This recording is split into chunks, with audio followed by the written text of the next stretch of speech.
Hola, te saludamos desde la red Buen Gobierno. Somos una organización que se rige bajo los principios de la democracia y el nacionalismo. Trabajamos en cooperación con instituciones a nivel mundial, contribuyendo con mecanismos y herramientas para guiar el buen gobierno. Promovemos la investigación y el intercambio de experiencias exitosas. Cooperamos con asistencia técnica hacia la sociedad civil, los partidos,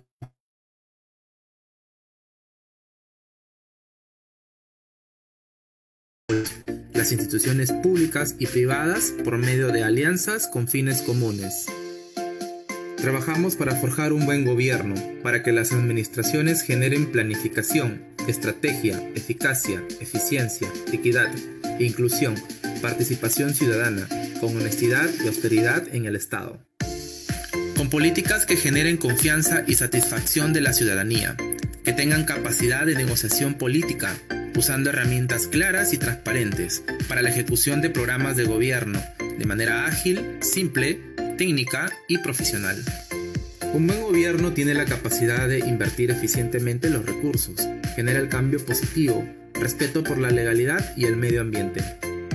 Desarrolla la digitalización y la innovación, para que los gobiernos actúen con visión hacia el futuro y generen responsabilidades compartidas con los ciudadanos. Desarrollamos investigaciones, cursos y capacitaciones para el aprendizaje de nuevas herramientas, para mejorar el desarrollo de las funciones del buen gobierno.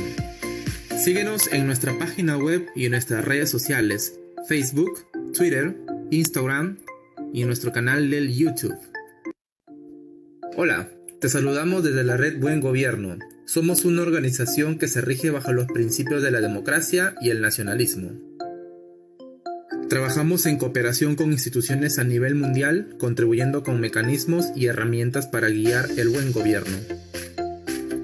Promovemos la investigación y el intercambio de experiencias exitosas. Cooperamos con asistencia técnica hacia la sociedad civil, los partidos políticos, las instituciones públicas y privadas por medio de alianzas con fines comunes.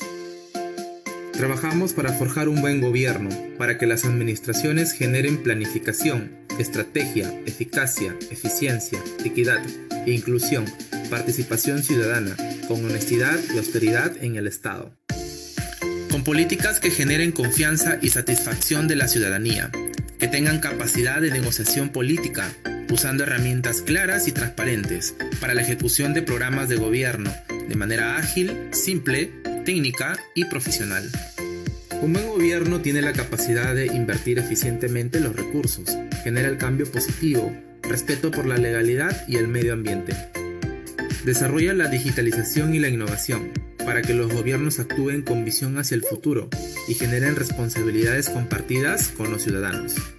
Desarrollamos investigaciones, cursos y capacitaciones para el aprendizaje de nuevas herramientas, para mejorar el desarrollo de las funciones del buen gobierno.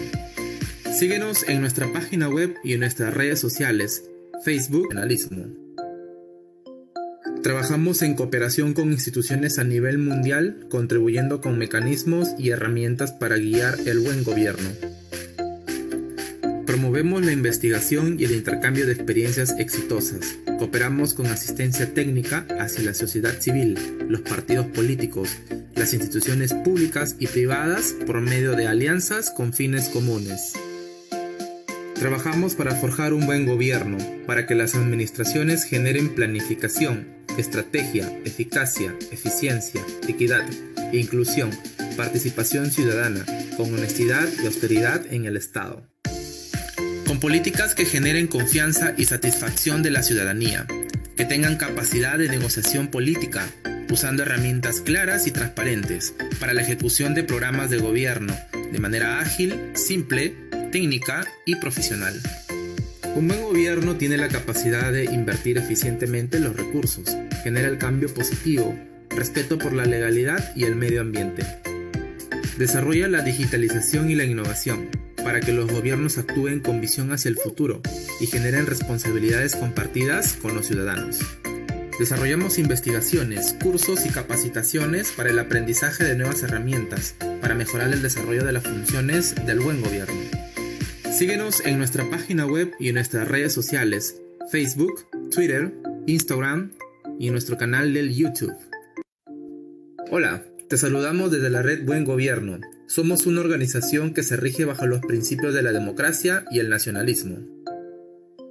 Trabajamos en cooperación con instituciones a nivel mundial, contribuyendo con mecanismos y herramientas para guiar el buen gobierno.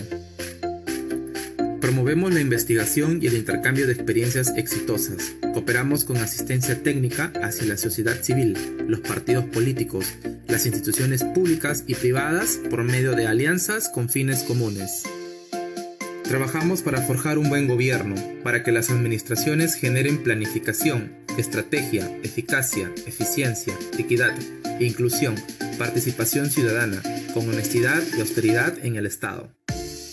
Con políticas que generen confianza y satisfacción de la ciudadanía, que tengan capacidad de negociación política, usando herramientas claras y transparentes para la ejecución de programas de gobierno, de manera ágil, simple, técnica y profesional.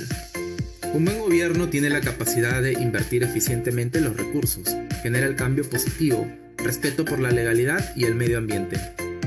Desarrolla la digitalización y la innovación, para que los gobiernos actúen con visión hacia el futuro y generen responsabilidades compartidas con los ciudadanos. Desarrollamos investigaciones, cursos y capacitaciones para el aprendizaje de nuevas herramientas, para mejorar el desarrollo de las funciones del buen gobierno. Síguenos en nuestra página web y en nuestras redes sociales, Facebook, Twitter, Instagram y en nuestro canal del YouTube.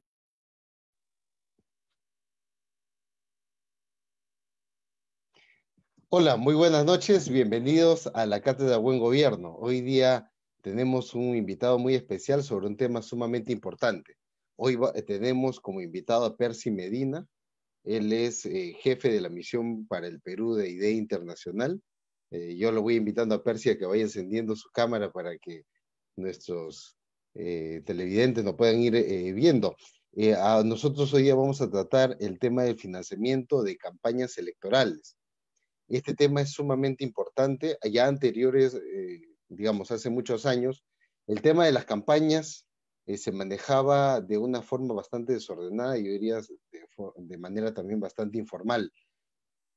Hoy en día ya no es así. Hoy el tema de los gastos de campaña tiene que ser debidamente declaradas, tiene que ser también fiscalizada por los organismos electorales. Y entonces, como estamos entrando en algunos cambios a las normas, hay un desconocimiento de muchos candidatos de los partidos políticos y también de la ciudadanía en general que tiene que estar siempre expectante sobre estos puntos. Entonces, en aras de la transparencia y también de la información, hoy tenemos a un invitado muy especial, Percy Medina. Él también ha sido secretario general de Transparencia, de la Asociación Civil de Transparencia. Hoy está en IDEA Internacional, él es jurista, abogado, conoce mucho sobre leyes, pero también sobre el aspecto político, y es un gran colaborador de los partidos políticos. Así es que yo le invito a Percy a que pueda encender su audio para que nos pueda acompañar esta noche en la red Buen Gobierno y llevando este tema sumamente importante, financiamiento de las campañas electorales. Adelante, Percy.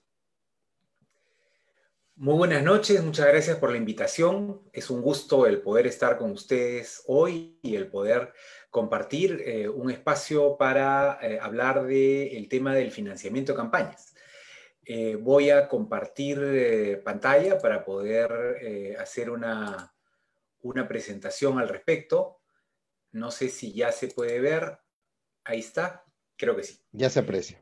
Muy bien. Sí. Yo quisiera conversar con ustedes sobre sobre 4 temas, en realidad. 3 que están vinculados propiamente con la manera como se regula el dinero en campaña, y el último que tiene que ver con las sanciones penales que se han establecido recientemente para los casos del financiamiento ilícito.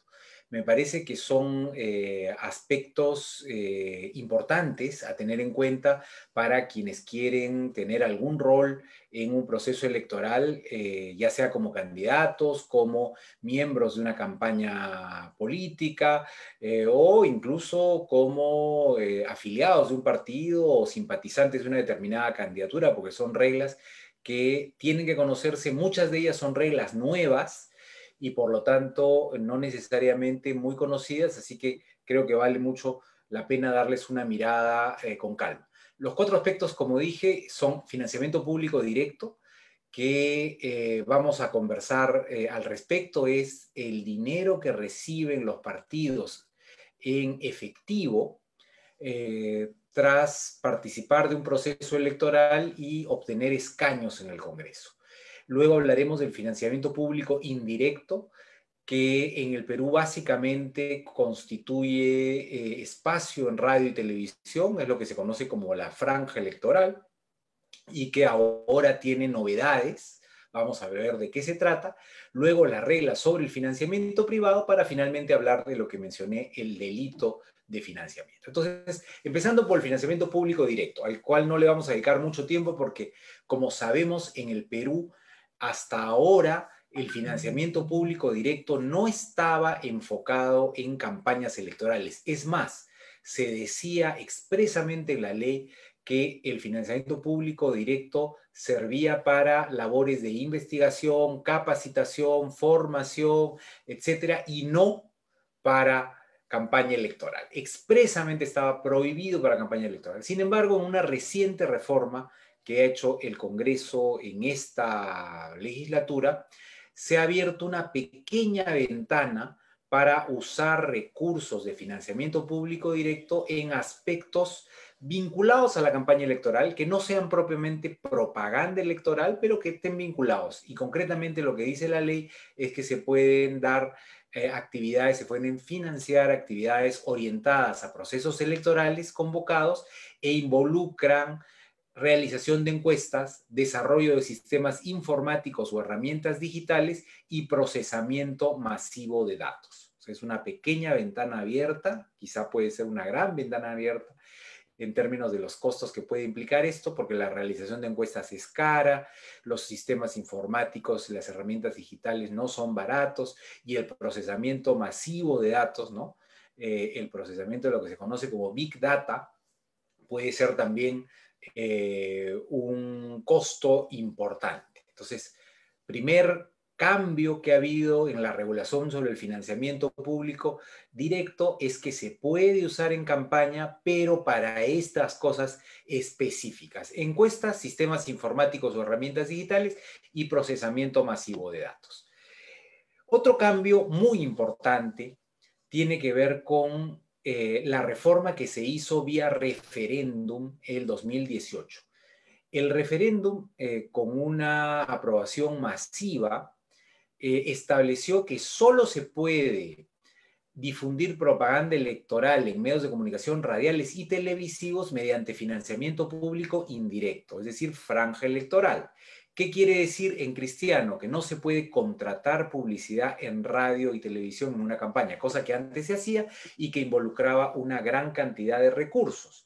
Porque antes, si atendemos a lo que los partidos han dicho en sus declaraciones de rendición de cuentas, hasta un 70% podía ir a financiar los costos de contratación de publicidad en televisión. Entonces, esta reforma impacta decisivamente en la manera como se va a desarrollar la campaña electoral, ¿no? No se puede contratar entonces publicidad en radio y televisión, y toda la publicidad en radio y televisión se hará a través de lo que conocemos como franja electoral. Pero vamos a ver que esta franja también ha variado, no es la franja que conocíamos, tiene cambios importantes. Entonces, como dijimos, los partidos y alianzas acceden a través de la franja, radio y televisión, y además ahora pueden contratar a través de esta franja electoral publicidad en redes sociales. O sea, se ha incorporado a lo que era la franja tradicional en radio y televisión a las redes sociales.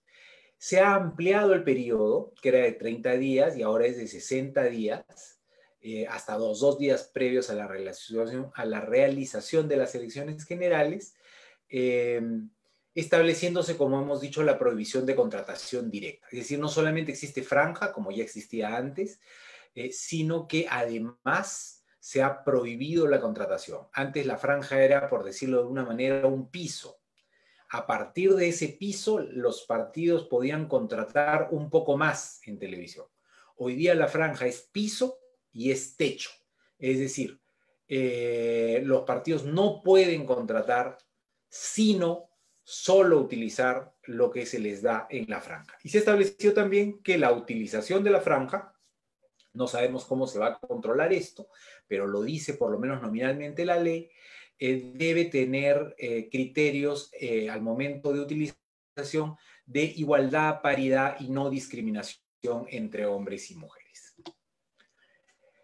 Luego se ha establecido una amplitud, dijimos que la franja había crecido de 30 a 60 días, se ha establecido una mayor amplitud en la difusión, en el horario de difusión. Antes era básicamente en hora punta, ahora se ha establecido más bien en qué horas no se puede transmitir franja, por decirlo de alguna manera, porque si antes eran 4 o 5 horas diarias, ahora más bien es todo el día, salvo las horas en las que evidentemente nadie ve televisión, entre las 11 de la noche y las 6 de la mañana. Entonces la franja se puede difundir entre las 6 de la mañana y las 11 de la noche. Y la distribución se hace de manera equitativa en 50% y de manera proporcional en el otro 50%. ¿Proporcional a qué? A la votación obtenida en la última elección de Congreso. Y los partidos que participan por primera vez tienen el mismo tiempo que tiene la organización con la menor adjudicación de las organizaciones que ya tienen una participación anterior. Como dije, una novedad de la norma es que se puede contratar ahora a través de franja electoral, redes sociales, o sea, más que de franja electoral, de financiamiento público indirecto. Se puede contratar redes sociales. Eso es nuevo. La OMPE todavía no ha reglamentado cómo se va a dar, pero tendrá que establecer un criterio, un mecanismo y, por supuesto, una cantidad de dinero disponible para las organizaciones. Y la norma menciona que se puede hacer hasta en 3 de estas redes sociales. Entendemos que eran Facebook, Instagram, Twitter. No sabemos cómo va a funcionar eso. Entiendo que Twitter no acepta contratación de publicidad política, pero quizá sí, si es una entidad estatal la que lo hace, esa modalidad exista. Todavía no hay mucha claridad al respecto. Por otro lado, un cambio también importante en la manera como se va a administrar este financiamiento público indirecto tiene que ver con que antes se entregaba no solamente un tiempo, sino un espacio predeterminado. O sea, a los partidos se les decía, tú tienes 30 segundos a las 8:30 de la noche y tienes 45 segundos a las 9:15 y así, ¿no? Ahora se les va a dar un catálogo, así dice la norma, un catálogo de tiempos y espacios disponibles para que los partidos elijan con mayor flexibilidad de acuerdo a sus propios criterios de campaña. Eso es una novedad porque flexibiliza el acceso y de alguna manera puede mejorar. Vamos a ver cómo se aplica, porque ahí también el que escoge primero es el que escoge mejor. Vamos a ver con qué criterio se selecciona. En fin, ahí la OMPE tiene el reto de establecer un reglamento para esto. Es un modelo similar al que se usa en Ecuador. En Ecuador se usa algo parecido. Vamos a ver cuánto se toma del modelo ecuatoriano, pero en principio es un modelo más flexible y yo creo que mejor, porque la franja como venía funcionando no estaba cumpliendo su finalidad. Luego tenemos que se ha establecido infracciones para el caso del incumplimiento en la contratación de publicidad en radio y televisión, cosa que antes tampoco existía. Eso también es una novedad. Y ahora constituye infracción muy grave contratar en forma directa o indirecta propaganda electoral en radio o televisión. Y esa infracción es tanto para las organizaciones políticas como para los medios de comunicación. En el pasado los medios de comunicación no estaban sujetos a ningún tipo de sanción, ahora sí, ¿no?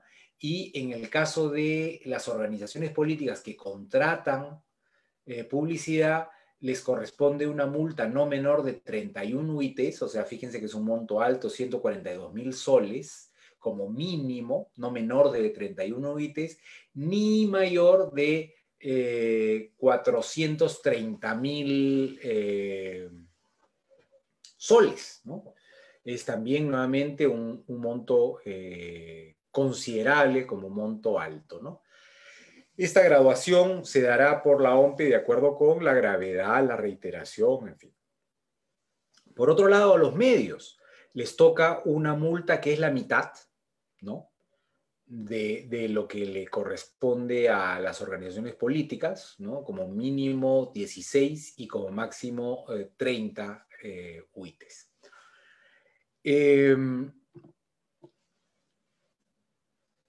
¿Cuáles son? Y ahora pasamos al financiamiento privado. Entonces, hemos visto, para ir recapitulando, hemos visto financiamiento público directo, es decir, dinero en efectivo que reciben los partidos después de una elección, de acuerdo con los escaños que han obtenido en esa elección. Ese financiamiento público directo lo reciben por 5 años, por los siguientes 5 años, y ese financiamiento público directo no se permitía que se aplique a campañas electorales. La ley ha flexibilizado eso y hoy día sí se puede aplicar a campañas electorales para casos muy específicos, contratación de encuestas, plataformas digitales, procesamiento de datos, lo que se llama Big Data, ¿no? Muy bien. Luego hemos visto financiamiento público indirecto, lo que se llama franja electoral, que de ser un piso antes, ahora es tanto piso como techo, es decir, no solamente se entrega como recurso a los partidos, sino que es lo único que los partidos pueden utilizar, ¿no? En el pasado se entregaba la franja y los partidos además podían contratar publicidad adicional. Hoy día es todo lo que pueden tener. Eso es el financiamiento público. Y ahora vamos a ver el financiamiento privado. ¿Y qué dice la norma sobre el financiamiento privado? Que las personas naturales o personas jurídicas extranjeras sin fines de lucro, pero con aportes exclusivamente destinados a la formación, capacitación e investigación, pueden donar a las campañas electorales hasta 120 UITs al año. 120 UITs son, no tengo aquí, está ahí en la diapositiva el monto, ustedes lo pueden ver, a mí me tapa la foto. Este es el monto que se puede donar por... ¿Dónde estoy? Se me acaba de ir. A ver, aquí estoy. Perdón, se me fue. Ya, ahí estoy. Es lo que se puede donar por persona a una campaña electoral por año. Una novedad aquí es que en el pasado a las campañas y en general a los partidos podían donar tanto las personas naturales como las personas jurídicas. Y ahora se ha establecido que solamente pueden donar las personas naturales. Las personas jurídicas están prohibidas de donar con una pequeña excepción, que son los aportes destinados a la formación, capacitación e investigación, y con esta pequeña exclusión solo para las personas jurídicas extranjeras. Es decir, por ejemplo, las ONGs internacionales que trabajan con partidos políticos como el NDI, el Instituto Nacional Demócrata, o el Instituto Republicano Internacional, o los organismos internacionales como IDEA Internacional, o como otras organizaciones que trabajan en temas de capacitación. Es una pequeña ventana, digamos, de excepción, pero la regla general es que la política se financia por personas naturales. Las empresas, las fundaciones, las asociaciones civiles sin fines de lucro, etcétera, no pueden donar a las campañas. Y por otro lado, se ha regulado lo que son las llamadas actividades proselitistas, como por ejemplo los cócteles, las rifas, las actividades, las chocolatadas, las cenas, los almuerzos de campaña, etc. Estableciéndose que solamente se puede recaudar por este tipo de actividades hasta 100 UITs, o sea, hasta máximo 430.000 soles por actividad, por año, ¿no? La organización política, por actividad en realidad, porque claro, si ya cambia el año, también cambia la actividad, ¿no? La organización política tiene en cada caso que identificar a los aportantes de cada actividad proselitista y remitir esta relación a la OMPE. Es decir, que sea una actividad proselitista no quiere decir que ese financiamiento puede ser anónimo. En el pasado ese ha sido uno de los problemas, que las organizaciones políticas declaraban que tenían 400.000 soles que venían de una rifa. Muy bien, pero ¿quién ha donado esa rifa? Bueno, se han vendido 15.000 boletos. Muy bien. Entonces, de pronto había 400.000 soles que hasta cierto punto podría considerarse que eran financiamiento anónimo, porque el hecho de que se diga que vienen de una rifa no quiere decir que estamos identificando la fuente ni que tenemos certeza de que eso no ha venido en un maletín debajo de la mesa, ¿no? Ahora se ha establecido no solamente un tope para esas actividades proselitistas para hacer más fácil la fiscalización, sino que se ha establecido que la organización política tiene que identificar a los aportantes. Asimismo, tienen que informarse de estas actividades en un plazo no menor de 7 días calendario previo a la realización del evento para que la OMPE pueda efectuar la supervisión respectiva. Es decir, que no es que al momento de presentar la información aparece una actividad, digamos, fantasma, cosa que también en el pasado ha ocurrido en algunos partidos, ¿no? Que nadie había oído hablar de que había habido una rifa y sin embargo resulta que hubo una rifa, ¿no? Hubo una rifa, se rifó un auto, alguien ganó el auto y nunca lo reclamó. Entonces, esas cosas hemos tenido en el pasado. Hoy día se está dando expresamente la facultad a la OMPE de fiscalizar de supervisar cada actividad proselitista y para eso los partidos tienen la obligación de informar con anticipación de al menos 7 días para que la OMPE pueda realizar la supervisión. Por otro lado, pueden ser también parte del financiamiento privado los rendimientos del patrimonio de las organizaciones políticas y de los bienes que tienen en posición, así como servicios, créditos financieros, legados. Es decir, si por ejemplo un partido tiene un local y lo alquila, ¿no? El partido quizá tiene un local y en la parte delantera lo alquila como cafetería o lo alquila como ferretería, como botica, como lo que fuera. Ese alquiler puede ser parte del financiamiento de campañas porque es un rendimiento del patrimonio propio, ¿no? Si, por ejemplo, un partido da servicios, ¿no? Tiene una academia de preparación universitaria. Los rendimientos de esa academia pueden ser considerados fondos de campaña. O si da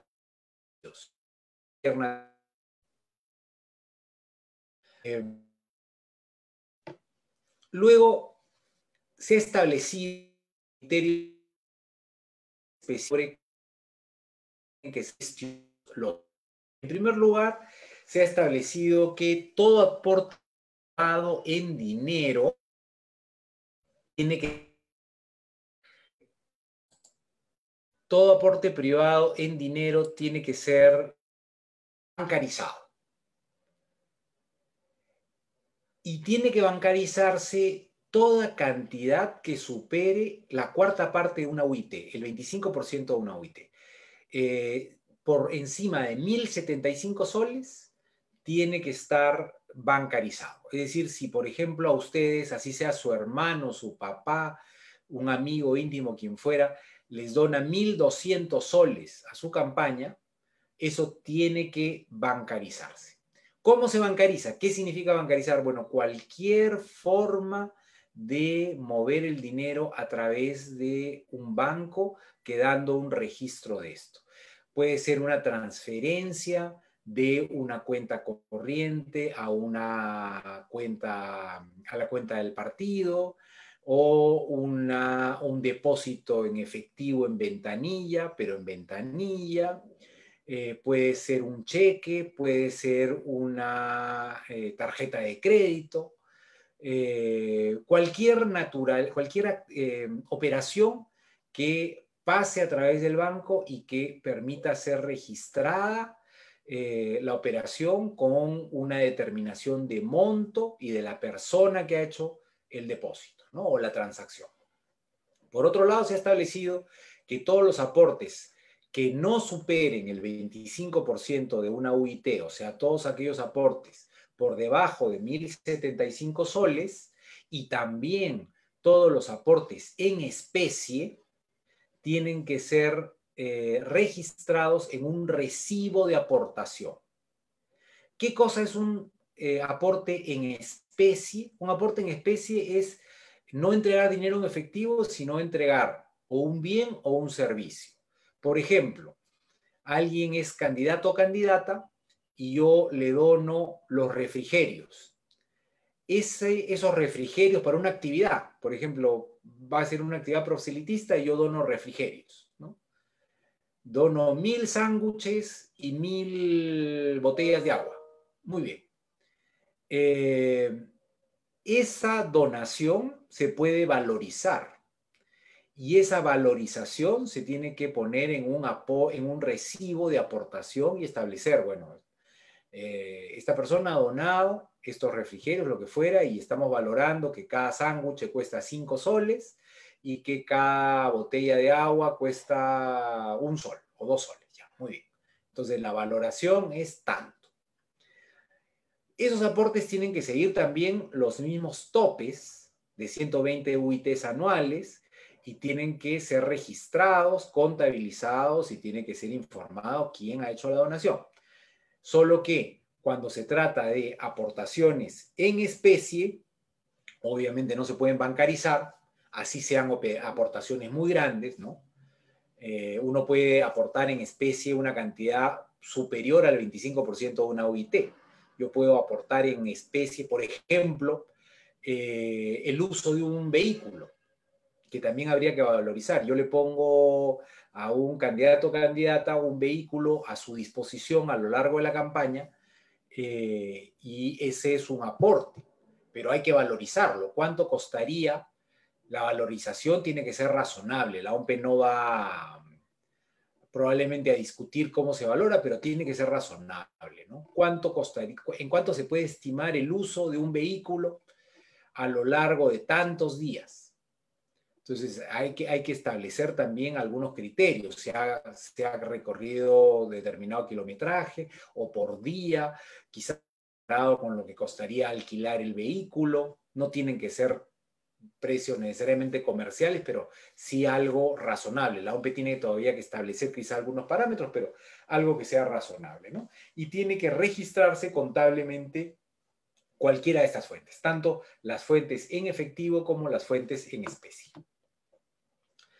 Ahora, se ha establecido también reglas para las candidaturas distintas a la presidencial, porque todo lo que hemos hablado, si bien es cierto, se dirige al partido, en la práctica se está pensando en la campaña presidencial. Pero ¿qué pasa con las campañas parlamentarias por el voto preferencial? Ustedes saben que se ha mantenido el voto preferencial en esta elección del 2021, entonces es necesario regular cómo es que los partidos van a llevar a cabo mejor dicho, cómo es que los candidatos y candidatas individuales van a llevar a cabo su campaña por el voto preferencial. Entonces, lo primero que hay que decir es que se estableció un tope de 50 OITs por aportante, esos son 215.000 soles, y se ha establecido que cada campaña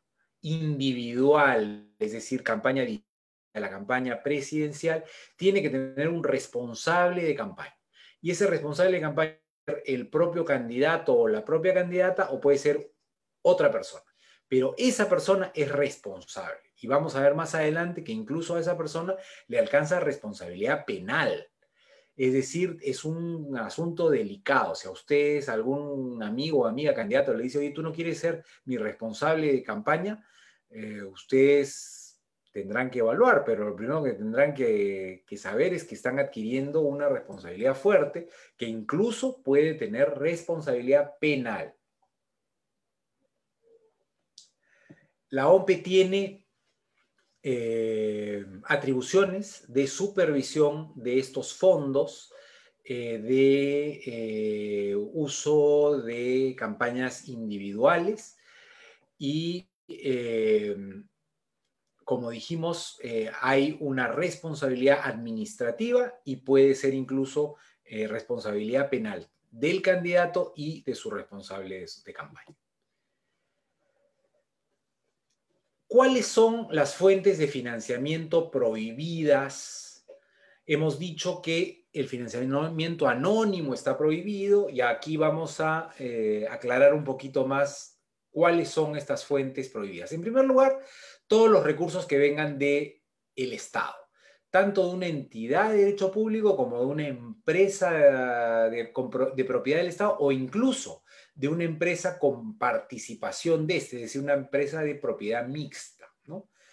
Están absolutamente prohibidas de donar a la política. Luego están prohibidas también las donaciones de confesiones religiosas de cualquier denominación, iglesias de cualquier denominación, ¿no?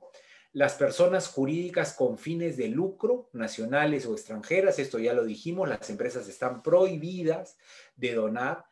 Luego, las personas jurídicas sin fines de lucro, las personas jurídicas nacionales sin fines de lucro, que pueden ser asociaciones civiles, fundaciones, etc. Las personas naturales o jurídicas extranjeras sin fines de lucro, excepto, ya lo mencionamos también, cuando el aporte esté exclusivamente destinado a formación, capacitación e investigación. Estas fuentes prohibidas dan lugar a responsabilidad. Si se adquieren fondos de alguna de estas fuentes, vamos a verlo más adelante, hay sanciones administrativas y en algunos de los casos puede haber sanciones penales. No en ninguno de estos, no en estos casos, pero vamos a verlo más adelante con detalle. Fuentes de financiamiento prohibidas. Seguimos. Fuentes anónimas o de cuyo origen se desconozca, y esto es una novedad, lo que voy a leer ahora.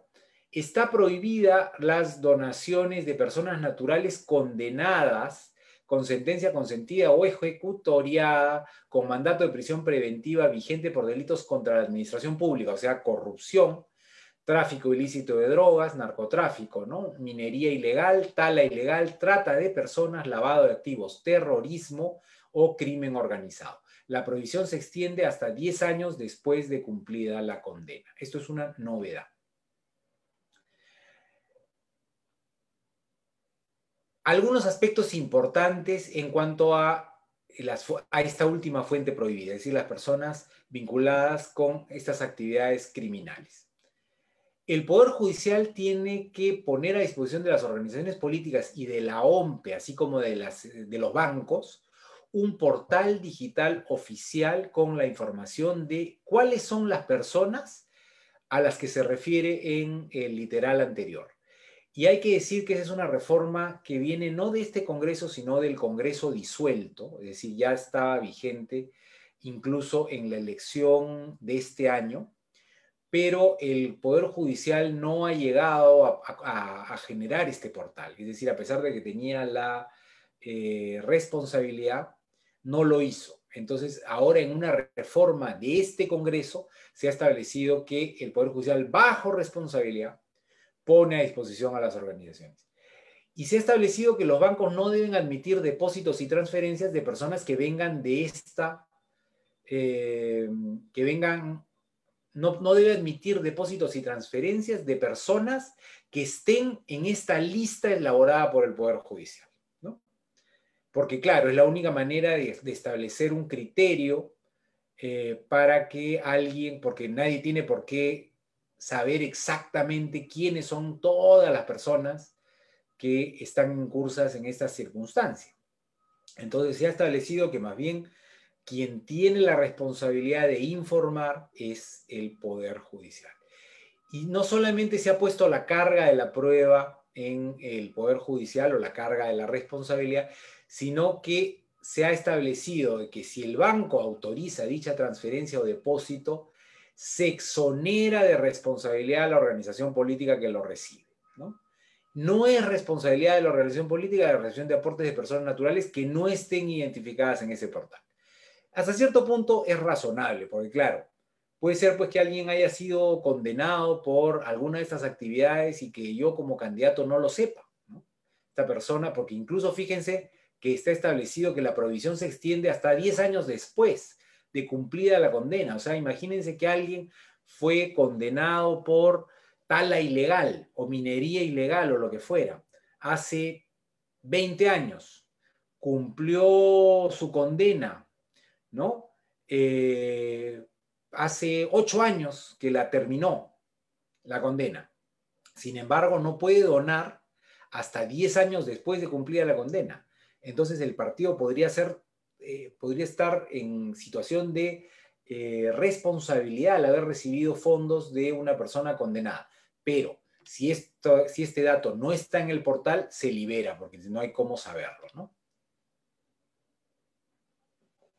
Luego se establece que la recepción y gasto de los fondos partidarios son competencia y responsabilidad exclusiva de la tesorería, es decir, esto no se puede descentralizar, y que las organizaciones tienen que tener cuentas bancarias para mover los recursos que administran. Estableciéndose además que la OMPE tiene acceso a esas cuentas, eso también es una novedad, para poder hacer un seguimiento de estos recursos. Esta supervisión está a cargo de la OMPE a través de su gerencia de supervisión de fondos partidarios, la que tiene 6 meses contados a partir del cierre del ejercicio anual para hacer esta evaluación y pronunciarse al respecto. Vencido dicho plazo, no procede sanción alguna. Esto es discutible porque con la gran cantidad de información que procesa la OMPE podría ser que en un plazo relativamente breve no lo haya logrado, ¿no? Entonces, esto es algo discutible, pero bueno, también es verdad que hay que garantizar de alguna manera un cierto cierre, ¿no? De las cosas y no puede que esté abierta esta fiscalización eternamente. Yo creo que hubiera sido mejor un plazo un poquito más amplio, 6 meses me parece un poco corto, considerando sobre todo en una campaña subnacional que hay mucha información que procesar, pero bueno, así es como lo establece la ley. Los informes de campaña que en algún momento se limitaron para presentarse con posterioridad al proceso electoral, se ha vuelto ahora una cosa razonable y se ha establecido que habrá por lo menos 2 entregas obligatorias a lo largo de la campaña. Ojalá se pudiera tener incluso información en tiempo real, ¿no? Que eso hubiera sido ideal, pero no es algo que se haya considerado por lo pronto. Esta supervisión de la OMPE le permite también pedir información a entidades públicas y privadas, lo cual es bueno, porque antes la OMPE no podía ni siquiera pedir información. Y se ha establecido que la OMPE entrega a la UIF información sobre casos específicos que ésta se encuentre investigando. Aquí quizá ha faltado la otra vía, que es establecer cómo la UIF puede entregar a la OMPE información. La OMPE debe poner al servicio de las organizaciones políticas un portal digital de financiamiento para el registro, uso y envío de la información financiera, lo cual es un punto de partida, ojalá, para lo que mencionábamos, que era la posibilidad de hacer una rendición de cuentas online en tiempo real, como ya tienen varios países, como tienen, por ejemplo, México, como tiene Colombia, como tiene Chile. O sea, no es ninguna novedad. Estas son las sanciones y voy a pasarlas rápidamente para no aburrirlos con el tema, pero sí quisiera mencionar en general un par de cosas. Lo primero es que se establecen sanciones distintas de la multa. Hasta ahora hemos tenido solamente multas y las multas nunca se pagaban. Los partidos recibían multas y no las pagaban. Entonces, una novedad es que ahora hay otras sanciones. Y se ha establecido también, no por este Congreso, sino por el Congreso disuelto, categorías de infracciones. Hay infracciones leves, las infracciones van desde leves hasta muy graves. Leves, graves, muy graves, ¿no? Y se han establecido sanciones graduales, progresivas para estas faltas, ¿no? Según su gravedad, me parece que es también un avance positivo. No voy a entrar en los detalles, pero infracciones leves son, por ejemplo, no tener una cuenta en el sistema financiero, no tener tesorero con poderes vigentes, llevar los libros contables con retraso, ¿no? Luego están las infracciones graves, como por ejemplo no expedir el recibo de aportaciones recibidas en efectivo o en especie. ¿Se acuerdan que dijimos que cuando se entregaba dinero por debajo de la cantidad que tiene que bancarizarse, tiene que haber un recibo, o cuando hay aportaciones en especie, tiene que haber un recibo? Bueno, no expedir ese recibo es una infracción grave. No informar sobre la relación de los aportantes de actividades proselitistas es grave. Recibir aportes en efectivo superiores al 25% de la OIT, es decir, el monto que tiene que bancarizarse, grave. Recibir aportes mayores a los permitidos, las 120 UITs al año, grave. No llevar libros de contabilidad, grave. No subsanar las conductas que generaron sanciones, grave, en fin.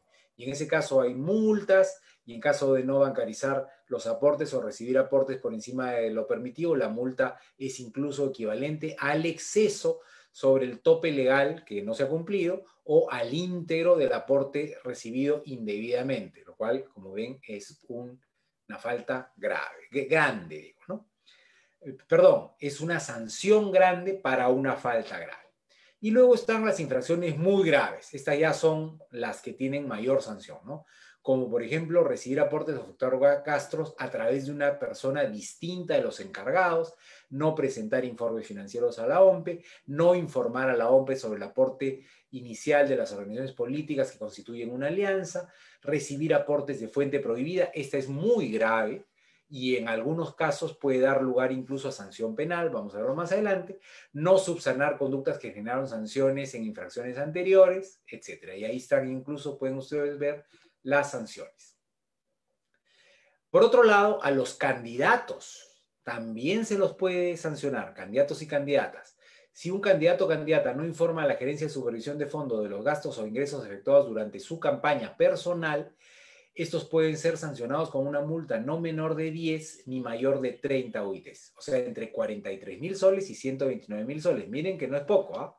Para una persona natural, 43.000 soles o 129.000 soles es fuerte. En caso de que el candidato reciba aportes de fuente prohibida, la multa es del monto equivalente al íntegro del aporte recibido indebidamente. Luego está cuáles son los efectos de las sanciones, y esto es importante porque dijimos que antes solamente había multas que no se pagaban y que ahora ya había otras sanciones que podríamos catalogar como sanciones políticas.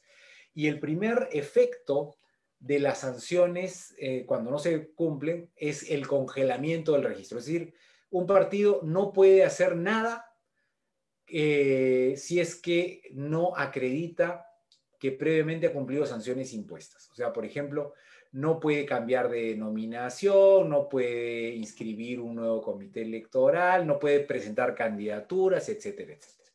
Por otro lado, puede perder el financiamiento público directo e incluso el financiamiento indirecto, ¿no? Entonces, si es que no cumple con sus multas, etcétera, cosa que hasta ahora había pasado con varios partidos, pues puede perder el financiamiento público. Y finalmente, si vencido el plazo sin que haya realizado la subsanación, etcétera, no hay un cumplimiento, entonces el ROP suspende la inscripción, congela la inscripción hasta que las observaciones sean levantadas. Otra novedad es que las personas diferentes a las organizaciones políticas también pueden ser sancionadas. Las personas jurídicas que aportan sin tomar en cuenta las fuentes de financiamiento prohibidas, etcétera, o si una entidad pública o privada no entrega información solicitada por la OMPE, puede ser sancionada como una infracción grave entre 68.000 y 129.000 soles. Eso es una novedad. Por ejemplo, un medio de comunicación no entrega la información a la OMPE, o una empresa incluso. Esto da lugar a una sanción que, como ven, no es menor. Y finalmente, vemos en los últimos 4 minutos que nos quedan, porque me han dicho que mi exposición debe ser de 45 y voy a cumplir plenamente, vamos a ver los delitos del financiamiento ilícito. Percy, dale los minutos que tú consideres, por favor. No, voy a estar en el tiempo, quizá me exceda un minuto, pero estamos justo ya en el último minuto y según esto me quedan 4 o 5 minutos. Entonces, el último punto que nos toca es el del delito.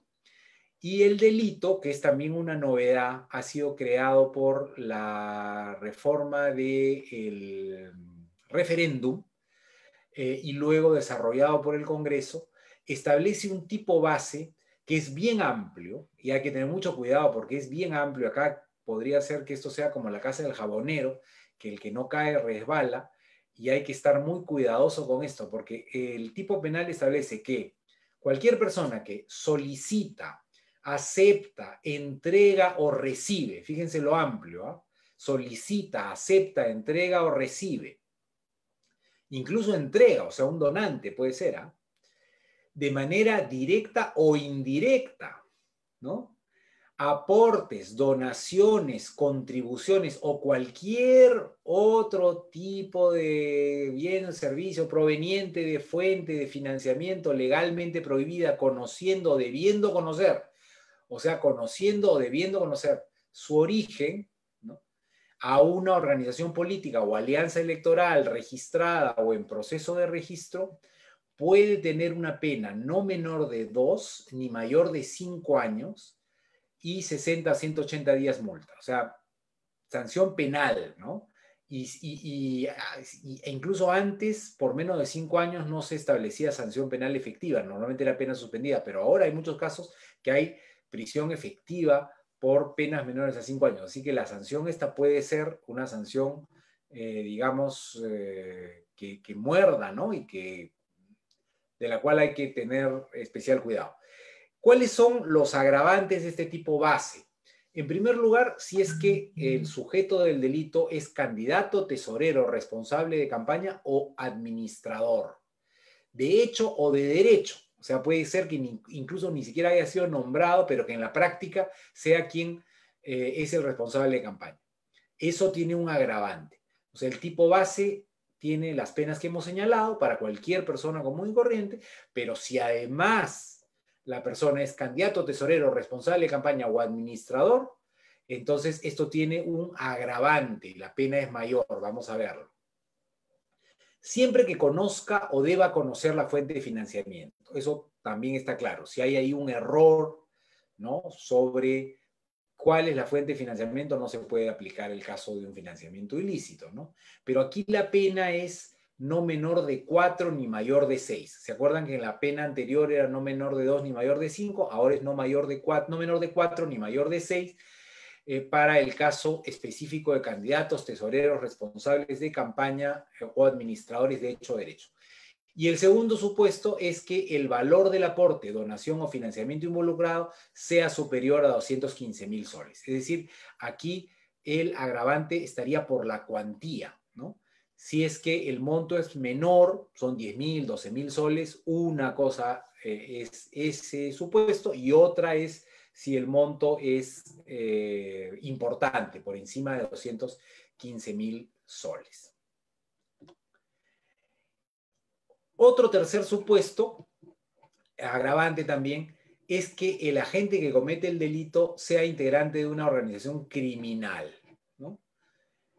O está vinculada a ella o actúe por encargo de la misma. Y en este caso, la pena es no menor de 5 ni mayor de 8 años, o sea, aún mayor que el anterior, ¿no? El primer caso era de 2 a 5, el segundo caso era, recuerden, de 4 a 6, y en este caso es de 5 a 8, ¿no? Más grave. ¿Cuáles son las fuentes de financiamiento legalmente prohibidas que constituyen delito? Son el recibir de una entidad del Estado, ¿no? Eso es delito. El recibir de personas condenadas con mandato de prisión preventiva, condenadas o con mandato de prisión preventiva por los delitos de tráfico de drogas, o sea, perdón, ahí mi PPT tiene un problema porque en vez de una coma tiene que ir una O. Son personas que estén condenadas o con mandato de prisión preventiva, ¿no? Porque puede ser que tengan mandato de prisión preventiva pero no estén condenadas, ¿no? Personas que estén condenadas o con mandato de prisión preventiva por los delitos de tráfico de drogas, minería ilegal, tala ilegal, trata de personas, lavado de activos, terrorismo, delitos contra la administración pública, o sea, corrupción, ¿no? Y esta prohibición se extiende hasta 10 años después de cumplir la condena. Fíjense que yo había mencionado que había una prohibición administrativa, ¿no?, para recibir estos aportes, pero también hay una prohibición y esto tiene un impacto penal, ¿no?, que tiene que considerarse. Las fuentes de financiamiento legalmente prohibidas que constituyen delito, entonces son estas dos que mencioné: recibir fondos del Estado, de personas condenadas por estos delitos, y luego de personas jurídicas nacionales o extranjeras sancionadas penal o administrativamente en el país o en el extranjero por la comisión de un delito o que se les haya sancionado administrativamente por cohecho activo transnacional, ¿no? Pueden ser empresas, asociaciones, corporaciones, etcétera, cualquier persona jurídica, nacional o extranjera. Esto puede ser casi considerado, pues, Odebrecht, por ejemplo, ¿no? O las empresas constructoras brasileñas, cualquiera, en fin. Entonces, también aquí hay una novedad, ¿no?, en cuanto al tratamiento de los recursos que se reciben de este tipo de fuentes. Que antes no estaban prohibidas, ¿ah? Ahora están prohibidas. O sea, todos los fondos, por ejemplo, que recibieron de Odebrecht o de OAS o lo que fuera, los candidatos o candidatas en la elección del 2016, del 2012, etcétera, no estaban prohibidos en sí mismos, podían recibirlos, ¿no? Salvo pues que fueran funcionarios públicos, ¿no?, que es distinto. Si, por ejemplo, alguien recibe de su contratista siendo autoridad, eso ya es un supuesto distinto, pero un candidato o candidata que recibe de una empresa, eso no estaba prohibido. Hoy día está prohibido, ¿no? Y si esa persona, además, ha sido sancionada incluso administrativamente, ¿no?, por este tipo de hechos, puede ser sujeto esto de sanción penal. Y finalmente, los aportes dinerarios que superen las 2 UITs. En general, cualquier aporte dinerario anónimo, o sea, que no se conozca la fuente, y que supere las 2 UITs, o sea, fíjense que es relativamente bajo, es delito. No es su falta administrativa, es delito. Luego está también como delito autónomo, el falseamiento de la información, o sea, el entregar información falsa. Y aquí ya vamos terminando. Me he pasado 3 minutos. Y en este caso, el sujeto activo, o sea, el que puede cometer el delito, es el tesorero, el responsable de campaña, el representante legal o el administrador de hecho o de derecho, o el miembro de la organización política. Eso ahí ya en uno de los primeros borradores solamente se incluía a los primeros y luego se incluyó al miembro de la organización política, o sea, cualquier afiliado, ¿no? Cualquier afiliado a una organización política puede cometer el delito de falseamiento de información sobre aportaciones. O sea, basta que uno esté inscrito, esté afiliado a un partido, ya puede ser sujeto de este delito. ¿Y cuál es la acción prohibida? Proporcionar información falsa en los informes sobre aportaciones e ingresos recibidos con aquellos referidos a los gastos efectivos de campaña electoral o en la información financiera anual que se entrega a la entidad supervisora. Eso quiere decir que el candidato o candidata que siendo militante del partido entrega información falsa de su campaña personal, también puede ser sujeto de una sanción penal, ¿no? Con pena privativa de la libertad no menor de 2 ni mayor de 6 años e inhabilitación, es decir, puede ser inhabilitado para postular o para ejercer cargos públicos en el futuro. El requisito que se establece aquí es que sea con pleno conocimiento, ¿no? Es que no pueda haber error. Ahora, claro, uno puede siempre alegar el error, pero uno tiene que, en este caso, probar el error también, ¿no? O en todo caso, el fiscal probar que no había espacio para el error. Es decir, que había conocimiento y eso se puede pues, saber cuando, en fin, hay varios elementos, ¿no? Entonces, termino con esto. Estos son los delitos que son nuevos, por lo tanto hay que tener mucho cuidado y que pueden significar, porque en algunos casos la cosa está bastante abierta, el caer en situaciones penales para personas que piensen que están haciendo algo que no está prohibido o que es una cosa menor o que se va a sancionar solo administrativamente. Cuidado, que ahí también hay un riesgo penal. Entonces termino, ahora sí, hemos pasado por el financiamiento público directo, el financiamiento público indirecto, el financiamiento privado con los límites, etcétera, y hemos terminado con el aspecto penal del financiamiento de las campañas. Les agradezco muchísimo su atención y si hay preguntas o comentarios, con muchísimo gusto podemos absolverlos. Percy, muchas gracias. Ha sido una exposición bastante amplia sobre las novedades que ahora nos ha dado la ley. Te agradecemos por habernos alcanzado. Ahora a las organizaciones políticas ya saben en qué se están metiendo, a quienes están como precandidatos. Tal vez para ir redondeando, Percy, de repente un poco para aterrizar todo el marco. A un candidato, ¿qué inicialmente se le recomendaría? Y lo que yo recuerdo el año pasado, tú diste una exposición magistral donde le decías a los candidatos tengan un recibo, pero desde ya, o sea, un recibo que incluso puede ser eso que compran en la tienda, ¿no? Donde ustedes puedan ir registrando los ingresos, sobre todo algunos ingresos y gastos que de repente son gastos mínimos, ¿verdad? Entonces, si podemos continuar en la línea, Percy, ¿qué inicialmente le recomendarías a un candidato para evitar cometer los errores y después esté sufriendo, y mucho más con las penas que hemos visto ahora son mucho más graves, ¿no?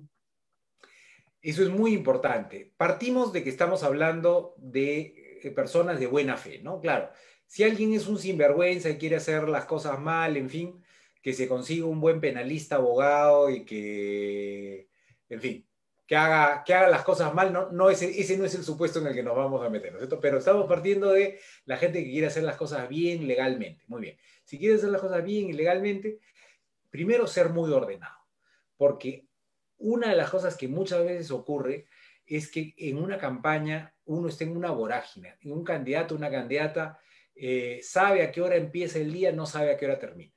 Entonces entra, va, viene, en fin, y todo puede ser muy desordenado. Entonces si de pronto uno empieza a recibir recursos y a gastar recursos de manera desordenada, dice, bueno, después lo voy a arreglar, Pasan 2 meses, uno no tiene cómo acordarse, no se va a acordar, uy, ¿cómo fue esto? Y luego los fiscales empiezan a buscar y van a encontrar. Y entonces van a encontrar cosas que uno se le olvidó, que puede con la mejor buena fe, ¿no? Uy, mi amigo, mi compañero de promoción me dio esta plata, pero yo me olvidé por completo, porque me la dio en un sobre y yo dije, ya, la voy a registrar más adelante, pero me olvidé. Y resulta que después eso aparece. Fuiste pescadito. Eso te puede traer una sanción penal, ¿no? Mucho cuidado. Entonces, primera cosa, muy ordenados desde el principio, recibos, libros, desde el primer día, registrar todo en el día, porque si no después te vas a olvidar, ¿no? Eso muy, muy importante. Si tu compañero de colegio, tu hermano del alma, tu padrino, tu tío, en fin, te quiere donar recursos a tu campaña, por ejemplo, 2.000 soles, ese dinero tiene que ser bancarizado, pero me lo está dando mi hermana, que ha venido a almorzar el domingo a mi casa, acá tienes, hermanito, para tu campaña 2.000 soles en efectivo. Hermanita, no me lo puedes dar en efectivo, lo lamento, tienes que bancarizarlo, porque por encima de 1.075 soles tiene que bancarizarse.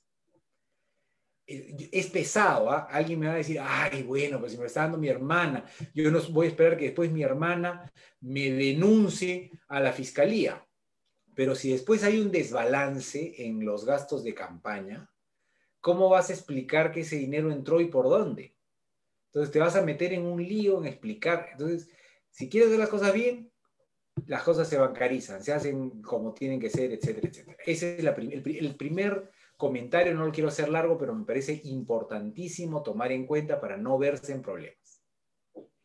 Percy, esa cuenta bancaria tiene que estar a nombre del candidato necesariamente o puede ser un responsable de la campaña, porque a veces surgen de que de repente puede ser de que hay un candidato que no tenga cuenta bancaria, ¿no?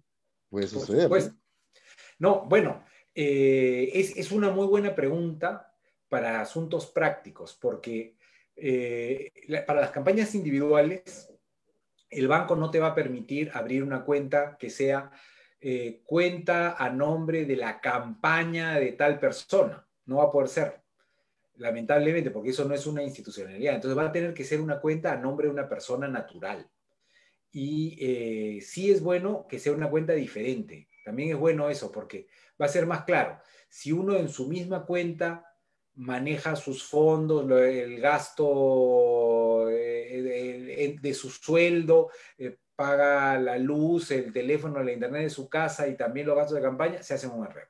Lo ideal es abrir una cuenta aparte y saber que esa es una cuenta 2 y decirle al hombre, por si acaso, esta es mi cuenta de campaña, ¿no? Acá yo no he entrado a gastar recursos propios ni tampoco a meter recursos propios, ¿no? Son recursos de la campaña. Perfecto, ya saben, amigos, una cuenta propia para la campaña, para ser ordenados. Sigan el consejo de Percy Medina para que no se metan en líos. Jesús Ibáñez, me parece que es La Libertad, nos escribe, ¿qué hacer con algunos precandidatos que desde ahora están regalando productos a sus electores? ¿La ley le alcanza a ellos? Una buena Precandidatos. pregunta. Yo no he incluido, por no hacerlo más largo, todo el tema de dádivas, pero es parte del financiamiento de campaña, ¿no? De alguna manera, porque es una conducta de campaña prohibida. Las dádivas están prohibidas si es que las dádivas en general están prohibidas. No se considera dádiva si es que, por ejemplo, se entregan algunos bienes de campaña que no superen un determinado monto. Por ejemplo, un llavero, un calendario, un afiche, pero incluso, por ejemplo, un lápiz, ¿no? Con la propaganda de campaña, o ¿Puede ser un polo también? un polo todavía entra, sí, sí, porque me parece que el monto son 20 soles, si no me equivoco, no, ya no me acuerdo, pero mientras vamos hablando busco el monto para recordarlo, que por aquí lo tengo a la mano, pero sí, puede ser, sí, yo creo que un polo entra todavía dentro del monto, porque el monto, si no me equivoco, son 21 soles o por ahí, o sea, un polo ¿Y a entra. partir de cuándo cuenta el tema de dádivas, Percy? ¿Eso es permanente o es a partir de una determinada fecha? Es una buena pregunta. No se establece una fecha, pero si es una actividad de campaña, yo creo que es permanente. O sea, por ejemplo, si Claro. en este momento alguien entrega una dádiva en una actividad de campaña diciendo hay que votar por el candidato tal, eso va a ser considerado de todas maneras dádiva, ¿no? No va a estar exento del caso. Y ahora, las dádivas dan lugar en algunos casos a la exclusión del proceso también por el monto. Por ejemplo, si la dádiva supera 8.600 soles, la exclusión es directa. Es decir, si un candidato o candidata entrega una dádiva por 4.000 soles, digamos, ¿no? Que ya es alta, entonces procede una sanción. Pero si la dádiva es superior a 8.600, ya de frente el Jurado Nacional de Elecciones puede excluir, el Jurado Electoral Especial en realidad ¿no? Que es un órgano dependiente del Jurado Nacional de Elecciones, puede excluir al candidato. Vamos a ver lo de el monto de dádivas. Por aquí, por ahí lo tengo, lo voy a ir viendo. Pero me parece que es eso, es como 20 soles, ¿no? O sea, es una cantidad pues razonable, ¿no? Con la que puedes comprar un producto que no sea un condicionante del voto, sino que sea literalmente un artículo de propaganda. Puede ser una caja de fósforos, un encendedor, una linternita, un lapicero, un polo, ¿no? Eso. Claro, tiene que ser un polo de esos sencillos, ¿no? Un polo... Sencillos. No, claro, no, si es un polo elegantoso, ya eso cuesta más de 20 soles. Pero un polo Claro, ¿no? sencillito puede ser, sí. Perfecto. Percy, a más de uno debe preocuparle el tema de las personas sentenciadas, porque yo entiendo de que a veces alguien viene de buena fe, tú lo conoces hace muchos años, pero nunca te imaginas que de repente tiene una sentencia. Hay incluso sentenciados que ni siquiera saben que tenían una sentencia. Ya con eso creo que hay bastante, ¿no? Entonces, ¿cómo hacer para evitar este tema? Porque tú has dejado en claro de que tiene que haber un registro que el Poder Judicial lo debería publicar, pero estoy seguro que la gran mayoría de partidos en este momento no sabe dónde está ese registro. Entonces, ¿qué sugerencias podría dar al respecto, Percy? Bueno, para empezar, el registro todavía no se ha creado. El Jurado Nacional, perdón, el Poder Judicial tiene la obligación y la ley dice bajo responsabilidad de crear ese registro, pero no lo ha creado. Y como dije, ya la obligación existía desde el Congreso pasado y para esta elección no lo hubo. Si no lo hay para esta elección, en verdad es muy difícil para un partido el saber quiénes son. Y si es que recibe fondos de alguien que ha sido sentenciado, pues tendrán que probarle que sabía que estaba sentenciado, ¿no? O sea, si yo recibo fondos de alguien que se sabe que ha sido sentenciado, el señor Curi, por ejemplo, ¿no? El señor Curi todavía no ha sido sentenciado, me parece que tiene una sentencia, ya no sé, pero es un personaje público, ¿no? O alguien que ya recibió una sentencia. Pero si yo no sé y puedo alegar que yo no sabía, no me pueden condenar. Claro. Bien, la misma persona que nos hacía la pregunta anterior nos dice, en mi barrio los precandidatos regalan calaminas, cemento. Bueno, ya están infringiendo, ¿no? Porque Claramente están infringiendo. el espíritu justamente de la ley es evitar de que uno haga una contraprestación con el voto, ¿no? Eso, totalmente de acuerdo. Y ahí fíjense que ni siquiera es importante el valor, porque alguien puede decir, de repente una calamina cuesta 10 soles, no sé, no tengo idea cuánto cueste, dependerá del tamaño, del material, en fin, pero imagínense que una calamina cueste 10 soles. Entonces alguien puede decir, bueno, está por debajo del monto. Pero la única excepción son artículos publicitarios. Así La es. calamina no es un artículo publicitario, ¿no? Ni así yo le ponga el logo a la calamina, eso no tiene sentido porque no la van a usar para publicitar nada, ¿no? Claro, ahí directamente está buscando una contraprestación, comprar el Claramente, voto, ¿verdad? claramente, sí. Entonces eso está sancionado y bien sancionado, Percy, porque ya Totalmente de acuerdo. es momento en que los ciudadanos, sobre todo los precandidatos, entiendan que la campaña es de propuestas, de ideas, de poder decirle a la comunidad qué están pensando para mejorar el país, la comunidad, etcétera, y no pues simplemente ir y regalar y muchas veces, por lo general, ese dinero ni siquiera es propio, es Así es. justamente de estas fuentes indebidas que tú mismo has mencionado. Percy, eh, ¿qué hacer con un precandidato o un candidato ya digamos, elegido, que, digamos, desordena sus cuentas? ¿Hay alguna forma de que pueda regularizar estos temas cuando, digamos, hace una declaración mal llevada? Yo sé que, bueno, tú no eres del jurado ni de la OMPE, pero en base a tu experiencia, ¿qué recomendarías en estos aspectos? Porque yo he visto más precandidatos asustados cuando ven este tema de las cuentas que deben llevar ahora en épocas electorales. Bueno, la OMPE en el pasado ha sido bastante amable con esas cosas, pero hoy día, en primer lugar, porque no tenía las herramientas para hacer otra cosa, y en segundo lugar, porque tampoco había un ánimo en la sociedad, digamos, que los obligara a ser más estrictos, ¿no? Hoy día la OMP tiene herramientas para sancionar más efectivamente, para pedir información, para hacer un mejor control, y además hay una demanda ciudadana y de otras autoridades porque la OMP cumpla un mayor control. Ahora cuando los fiscales han ido a la OMP a pedir la información sobre las cuentas bancarias, en fin, les han hecho pasar un poquito, o sea, los han presionado un poco, ¿no? Diciendo, oye, ustedes han visto todo esto y han dejado pasar, ¿cómo han hecho? En fin. Entonces yo creo que la OMP se va a ver forzada a tener un rol más activo. Y como ahora tiene las herramientas para ello, no hay ninguna excusa y probablemente lo va a tener. Entonces, no hay que confiarse y más bien hay que ser cuidadosos. Y si bien es cierto, la OMP seguramente les va a dar oportunidad de subsanar algunas cosas, en algunos casos no va a haber oportunidad de sanción. Y un elemento adicional es que ahora no solamente va a ser la OMPE, sino que van a ser los fiscales. O sea, hoy los fiscales tienen ya un tipo penal específico que los faculta a abrir investigaciones sobre esto, que antes no lo tenían. Entonces, ahí lamentablemente para los candidatos y candidatas van a tener al Ministerio Público olfateando campañas detrás, cosa que antes no existía, ¿no?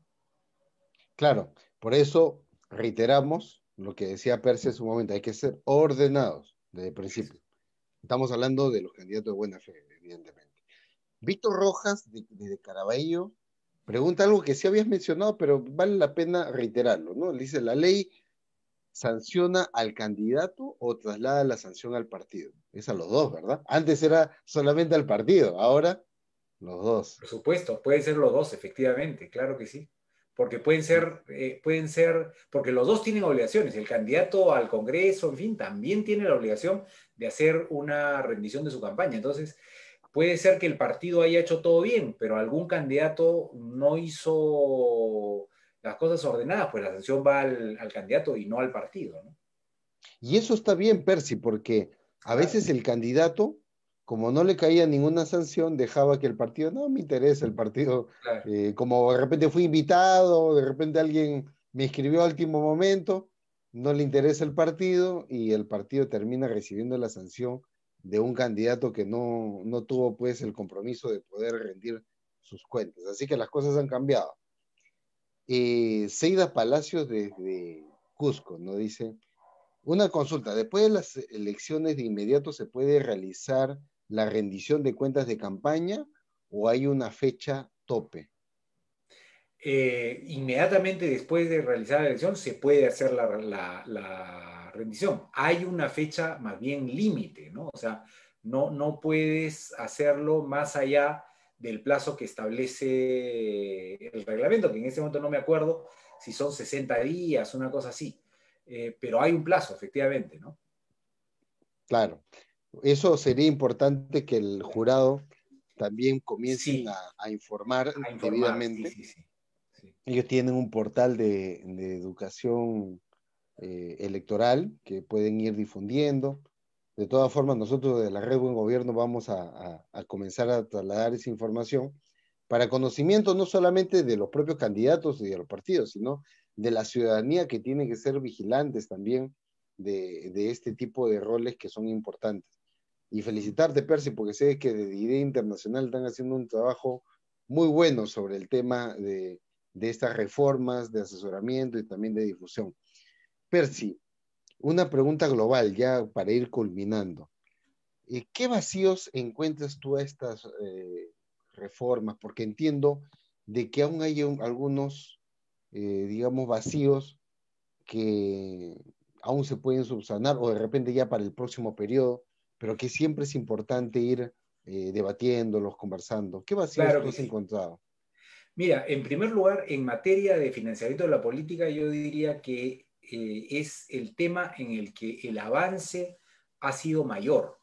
en comparación con otros temas, yo creo que ese es el tema en el que más ha habido avance. Aún así, hay cosas que pueden mejorarse, todo es mejorable. Yo, por ejemplo, creo que se podría mejorar para hacer que la rendición de cuentas sea en tiempo real, online. Como lo mencioné, ya eso ocurre en los tres socios del Perú en la Alianza del Pacífico tienen rendición de cuentas en tiempo real en línea, online. México, Colombia y Chile. Los partidos están obligados y los candidatos están obligados a reportar de manera inmediata, los partidos básicamente, de manera inmediata los aportes que reciben, ¿no? Tienen un plazo en México, por ejemplo, de 72 horas. Recibes un aporte, tienes 72 horas para informarlo en una plataforma online y una vez que la autoridad lo registra, lo valida, lo pone a disposición de la ciudadanía. Entonces, casi en tiempo real uno puede saber cuánto están recibiendo y de quiénes los distintos partidos y también cómo están gastando. Y eso le da muchísima transparencia al procedimiento. Eso yo creo que sería un avance bastante importante. Otra cosa que se podría hacer tiene que ver con las sanciones políticas, ¿no? Que se ha avanzado, ¿eh? Se ha avanzado, pero se podría, por ejemplo, precisar mejor en qué consiste el congelamiento de la actividad partidaria, en fin, eso se puede desarrollar mejor en cuanto a gradualidad, proporcionalidad. Otro tema que me parece que está totalmente vacío, que no se ha hecho nada y que hay que trabajar, es el de redes sociales. El acceso a redes sociales no tienen, o sea, se ha prohibido la contratación de radio y televisión. Y se ha dicho que ahora se puede con financiamiento público indirecto contratar redes sociales, pero no hay una regulación de montos máximos, condiciones, nada.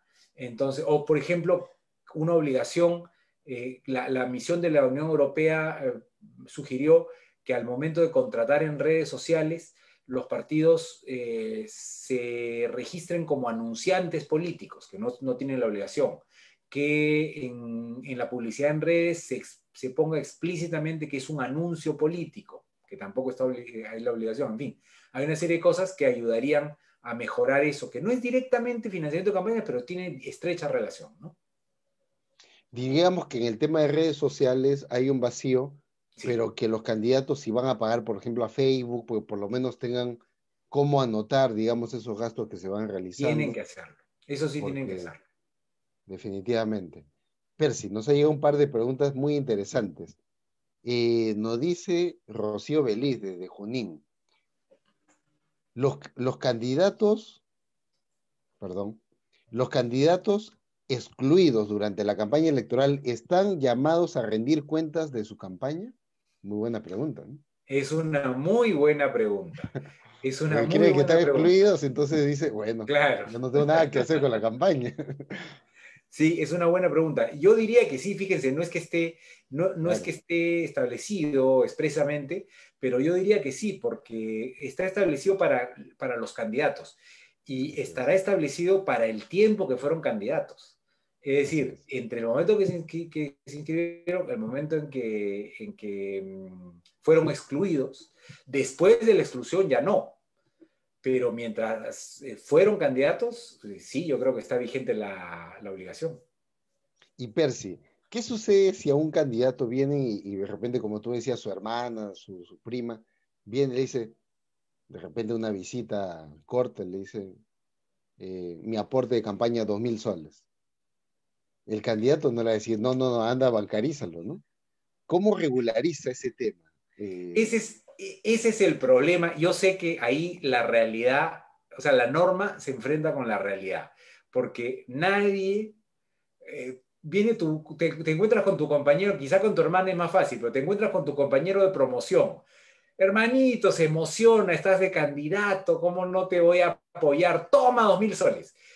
Alguien en su sano juicio le va a decir, no hermano, mañana pasa por el banco y deposítalo, ya quizás se olvida, no lo vuelves a ver, ¿no? Sí, Nadie eso pasa, ¿no? Es normal, es normal, yo lo entiendo. Compañeros del colegio, no, tú me ayudabas con las tareas, tú me soplabas en Claro, los ahí está, exámenes. hermano, te felicito, ya. Entonces hay que aprovechar la euforia del momento, porque quizá eso no se va a repetir, ¿no? Tú le dices, pasa por el banco y al día siguiente ya es otro día, se olvida, en fin, tantas cosas. ¿No? Yo entiendo que eso es posible, pero sí me parece importante cumplir con, o sea, uno se puede meter en un lío. Y entonces habrá que ver la manera, ¿no? Una posibilidad de decirle, oye, vamos a hacer el depósito, hagámoslo juntos, en fin, no, habrá que imaginar, no es que en este momento tampoco se me ocurra una forma, pero mi Claro. recomendación es que no se dejen llevar por la informalidad, porque una informalidad lleva a otra y después se van a ver enredados. De repente se puede tener una declaración jurada a la mano, ¿no? Que diga, bueno, he realizado tal, digamos, aporte y se va a bancarizar después, no sé.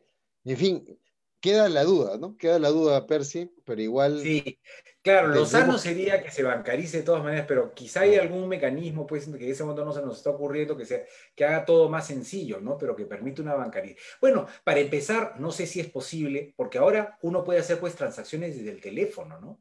Y claro, uno puede bancarizar vía Yape, ¿no? Es así, claro. entonces también uno le puede decir, pucha, en vez de que me lo estés dando en efectivo, hazme una transferencia en este momento de tu teléfono. Claro, A veces no se puede, ¿no? Pero si se puede, mejor. excelente. Percy, mil gracias. Queda chico porque sé que hay muchas dudas, pero yo creo que al menos la carnecita del tema lo hemos dado. Antes de que pasar a tus reflexiones finales, Percy, yo deseo agradecer al equipo técnico que siempre nos ayuda en la Red Buen Gobierno, tanto a Gisela, a Roberto, a Verónica, a Leonardo, a Josué, a todos ellos por respaldo también y el apoyo técnico. Además, deseo informarles que la próxima semana, el próximo jueves, vamos a tener un tema muy importante. Vamos a tener dos invitadas colombianas que van a hablar sobre la violencia de género en tiempo de pandemia. Estamos hablando de Franci Ramos, ella es eh, cofundadora de Vencedoras Colombia, y también de Dorca Ramos, que es psicóloga y también cofundadora de Vencedoras Colombia. Vamos a tener un tema sumamente importante. Y bueno, Percy, para tus reflexiones finales de este tema tan importante, tan interesante, hay bastante audiencia que te están haciendo muchos comentarios, así es que te están atentos a lo que tú puedas indicar en tus palabras finales, por favor. Bueno, en primer lugar, agradecer muchísimo la invitación. Siempre es un gusto el poder compartir algunas reflexiones sobre ese tema y reiterar que este es un aspecto fundamental, fundamental de la política. El cómo se maneja la relación entre dinero y política y el cómo se administran las campañas en cuanto a su financiamiento y a los gastos que se hacen. Es quizá el tema más importante en un proceso electoral de cara a la ciudadanía, de cara también a las autoridades electorales y ahora vemos incluso al sistema penal. Entonces, la reflexión final la apuntaría porque hay que ser muy cuidadosos, muy ordenados, evitar fuentes ilícitas. Muchas veces los poderes ilícitos buscan comprar relaciones con candidatos y candidatas de manera sutil y después los candidatos y candidatas terminan enredados. Y de eso hay testimonio en toda América Latina, ¿no? Y yo alguna vez escuché un testimonio que me impactó hace muchos años de alguien en México, de cómo se le acercaron a darle dinero en efectivo y era alguien pues vinculado aparentemente a situaciones ilícitas y él se tuvo que negar a recibirlo, ¿no? Pero a veces hay gente que no puede negarse o no se niega, se mete en líos y se complica la vida porque se ve vinculado a actividades que son actividades ilícitas, ¿no? Entonces, mucho cuidado con eso, mucho orden y siempre es mejor para la política, para la propia conciencia de cada quien y para evitar problemas de cualquier tipo, más bien ir por lado de la ley y el orden y no salirse, ¿no? de eso, porque después miren la cantidad de gente que termina presa por estas circunstancias. Así que ese es un consejo dado con la mejor buena fe. No hay como dormir tranquilo, estar tranquilo. Muchos políticos, termino con eso, muchos políticos que yo creo que son gente decente, hoy día están preocupados porque en el pasado a sus campañas han entrado recursos de los que no han querido preguntar mucho y que han entrado por debajo de la mesa. Gente que viene y dice, mira, yo te quiero donar, hermanito, pero la verdad es que prefiero no aparecer. Hermanito, prefiero no aparecer. Puede ser gente incluso decentísima, ¿no? Empresarios, pero prefiero no aparecer, ya es un motivo para que los fiscales estén diciendo, ¿y por qué prefieren no? ¿Por qué no? ¿Cuánto le donó? ¿Cómo? Uy, eso puede ser considerado hasta lavado de activos. Entonces, cuidado con eso. Entonces, mejor, y termino con esto, ceñirse clara y precisamente a la ley, tener una campaña austera de cara a la ciudadanía, en fin, y evitar problemas que después nos van a traer mayores dificultades. Y como tú dices, Percy, también es también una cuestión ética, ¿no? O sea, no hay como dormir bien. Yo recuerdo hace algunos años, cuando la ley ni siquiera estaba tan estricta, estábamos en una campaña municipal y se me vinieron a querer financiar unos traficantes de terrenos, ¿no? Y claro, definitivamente que uno tiene una formación sólida del hogar, uno no necesita pues ser financiado por gente que está por un mal camino. Creo que tú has redondeado muy bien esta parte de decir, no hay nada como terminar durmiendo bien, ¿no? Porque a veces cuando entra dinero indebido, andas más asustado, no vives tranquilo, le pones más cerco eléctrico a tu casa, a las finales lo haces más, te vuelves un prisionero moral, te vuelves un mental, prisionero. y no hay como tener la libertad de la conciencia tranquila, ¿verdad, Percy? Eso. Gracias, Percy. Muchas gracias. Ha sido un honor tenerte aquí en la Red Buen Gobierno. Ha sido un ilustre invitado. Les agradecemos muchísimo a ustedes que han estado permanentemente siempre en este tipo de conferencias. Nos encontramos el próximo jueves. Ya saben, con nuestras amigas colombianas que vamos a hablar sobre un tema de importancia no solamente en el Perú, sino en toda Latinoamérica, el tema de la violencia de género. Vamos a buscar qué soluciones podemos ir analizando, proponiendo, porque creo que ya es momento de frenar esta situación tan dura que vivimos en Colombia, en Perú y en toda Latinoamérica. Gracias, hasta el próximo jueves. Chao, Percy. Gracias. Gran gusto. Hasta luego.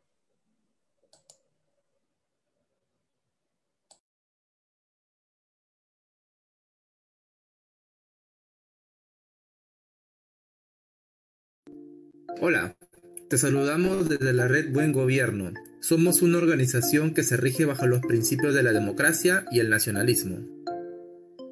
Trabajamos en cooperación con instituciones a nivel mundial, contribuyendo con mecanismos y herramientas para guiar el buen gobierno. Promovemos la investigación y el intercambio de experiencias exitosas. Cooperamos con asistencia técnica hacia la sociedad civil, los partidos políticos, las instituciones públicas y privadas por medio de alianzas con fines comunes. Trabajamos para forjar un buen gobierno, para que las administraciones generen planificación, estrategia, eficacia, eficiencia, equidad, inclusión, participación ciudadana, con honestidad y austeridad en el Estado. Con políticas que generen confianza y satisfacción de la ciudadanía, que tengan capacidad de negociación política, usando herramientas claras y transparentes para la ejecución de programas de gobierno de manera ágil, simple, técnica y profesional. Un buen gobierno tiene la capacidad de invertir eficientemente los recursos, genera el cambio positivo, respeto por la legalidad y el medio ambiente. Desarrolla la digitalización y la innovación, para que los gobiernos actúen con visión hacia el futuro y generen responsabilidades compartidas con los ciudadanos. Desarrollamos investigaciones, cursos y capacitaciones para el aprendizaje de nuevas herramientas para mejorar el desarrollo de las funciones del buen gobierno. Síguenos en nuestra página web y en nuestras redes sociales, Facebook, Twitter, Instagram y en nuestro canal del YouTube.